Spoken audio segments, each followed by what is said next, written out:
This is the talk show that takes a no-holds-barred approach to politics, where truth and integrity are the standard and the Constitution honored. From Renaissance Studios, this is Champion News Talk Radio.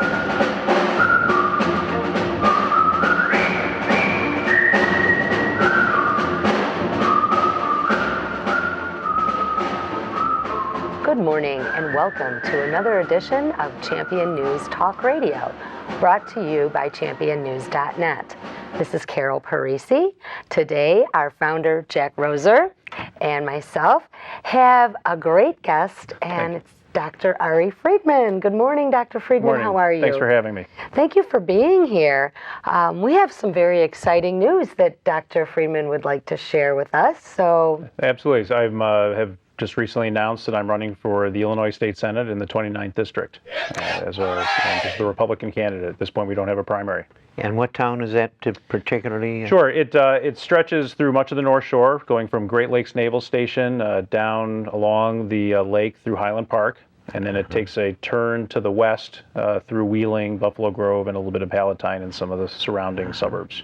well, that's quite a vast area. It's skinny and has an odd shape to it, not particularly contiguous. Yeah, well, the Democrats have done a lot of right. tricks with the map in this thing, hoping that they'll somehow survive their nastiness and giving us an economy like this. Right. So they tried tricks. Is your district a problem because of its shape? No, actually quite the opposite, Jack. If I had been asked to run in the old 29th, I might have been hesitant. I know that there's some people who are willing to be sacrificial lambs in politics, but I like to win.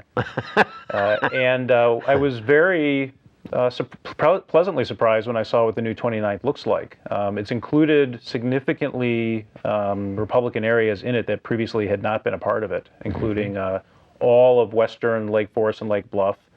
They got rid of some of Glencoe, which tends to be a pretty Democrat town, and extended it out west towards one of the best and most active Republican townships in the state, Wheeling Township. Mm-hmm. In fact, 29% of the district is in Wheeling Township with Ruth O'Connell, who's a powerhouse when it comes to politics. Outstanding. A wonderful woman at getting things done. Absolutely. I'm pretty sure she's going to be the county chairman for Cook County. Absolutely. She has my wholehearted support. What she's done with that township has been nothing short of amazing. She's head and shoulders above anybody else that's suggested for it. She's got a great work ethic, and she knows how to line things up for the people that are working for her and turn them loose on their own energy. She's got leadership. Sense enough. Yes, she's got sense enough to set it up and let them make it good. Doc, departing from politics a little bit. I'm nuts about airplanes. I'm so old. I flew free flight gas models way back in the 1930s. And in 1947, when I was finishing up after my tour in the Army, I was at Illinois, and I became a single-engine land pilot. I've been nuts about airplanes. And I see those wings on you. And I know I asked you when you were flying choppers. I was a Navy helicopter pilot on active duty in the Navy from 87 through 94, and then was in the reserves up until 2005, actually as a physician. After I left active duty, I went to medical school and became a physician. Those were some of the most exciting 7 years of my life. They were really a great adventure. I probably would have done it as a career, except that the family separation became painful. Well, there's a time for things. It's amazing that it takes a lot of guts to do what you did. Thank you. Flying a single-engine land as I did, you have to be careful, or you get more trouble than you need. But flying a chopper, which one were you flying? I flew SH-60 Bravo Seahawk helicopters. You had a lot of power there. Yeah, it's got two gigantic GE engines. Can hover single engine. In fact, that saved my life one time. We lost an engine one time out at sea in a pretty catastrophic engine failure. And by and large, the aircraft was able to fly us on home, and with very little after the excitement of the engine exploding, with very little additional excitement. So that was a spectacular aircraft. Well, the one thing that can't explode at that point is you. That's right. That's right. Absolutely. And you and I talked, but if I could point to one thing that's given me the ability to be a productive adult, is the discipline that comes from naval aviation. As exciting as it is, it's a very dangerous environment, and it's only through real, consistent personal discipline that people are able to survive it.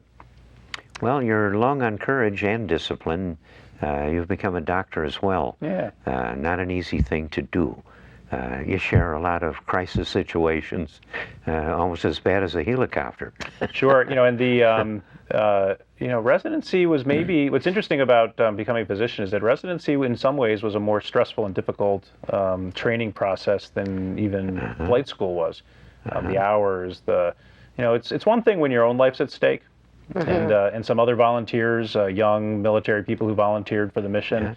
It's different when it's a newborn or a child or something along those lines. Then the stress is even higher. It's one thing. Was that your specialty? I'm a pediatrician. Is that right? Yeah. Oh, for goodness sakes.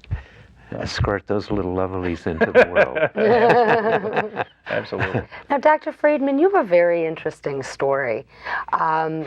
Just if you could let our listeners know a little bit about your background, and also I'm very curious as to when you got engaged and involved in the political process. Sure. I think what you're referring to is the fact that I come from a very traditional Democrat family. Yes. On the North Shore in Highland Park. And in fact, my original introduction to politics was passing out literature. Are we really sure you're a Republican? We are very. Ask my parents. They will reassure you that I am in fact a Republican. I bet holidays are fun, huh? Well, that's what I was going to say, is that anybody who doubts it should come to my parents' house during a holiday and hear the conversations that go on. I will say that a couple of conservatives, we had an event for my sort of a kickoff event for this campaign just on Monday. And the room was filled with Republicans, and met my parents, who I've been telling stories about for quite a while. And a number of them came up to me and said, what's interesting is that your parents are actually very conservative. Now, my parents would shy away from that characterization, but we were raised in a religious home. We're Jewish and conservative Jews at a kosher home. I went to a very traditional Jewish parochial school, Solomon Schechter, which is really one of the pillars of the Chicago Jewish community. I went to Hebrew high school 3 times a week in addition to my regular classwork. My parents have been together since they were essentially right out of college. They taught honesty and faithfulness and personal comportment and how your behavior is important. This is kind of rare in the Democratic Party. I've heard about it in Chicago. And so I've always thought it was interesting that when they've set this example of, and I was always taught to be responsible for my own welfare and be productive from an employment standpoint and pay my own way and pay my debts. So it's surprising that my parents are amazed that I became a Republican. I mean, those are certainly those are Republican values. Of course. Not observe. There's a phrase that comes up a lot relative to Chicago and the Democrats. Besides, they're the biggest bunch of crooks in the whole nation, right. But which they've earned that one.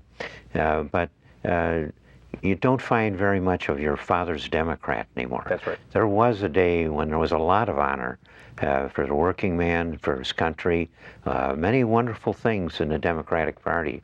It's hard to find that among these leeches in Illinois. Right, and one example of that can be that one of the things that that our family was always proud of in the Democrat Party was how strongly pro-Israel they always were.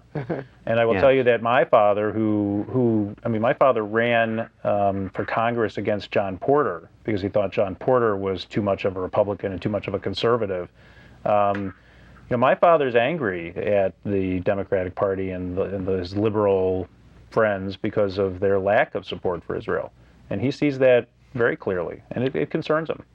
They wandered far off the reservoir by pushing Obama the way they did.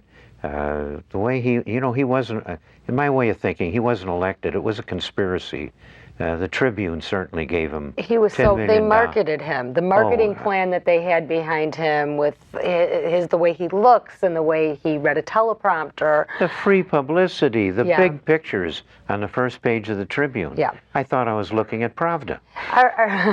Are your parents happy with the current administration and the policies they're putting in, or are they starting to be a little bit of the disgruntled Democrat? Yeah, I think that, I always hate to speak for other people, and I'm sure if my mother listens to this, I might get some... I guarantee your mother will vote for you. My mother absolutely will vote for me. My mother pulled a Republican ballot the last time I ran for office to vote for me in a primary. Mothers are like that. That's right. So my mother's an official Republican now, according to Illinois state law. She doesn't know that. Yeah. No, I think my parents are disgruntled and concerned about what's happened with the economy. They're certainly very angry about corruption in Illinois and lay the blame squarely on the shoulders of the Democrat establishment. Well, I'm looking forward to, after the break, we're going to talk about some disgruntled Democrats and how the Republicans are going to win in 2012 after the break.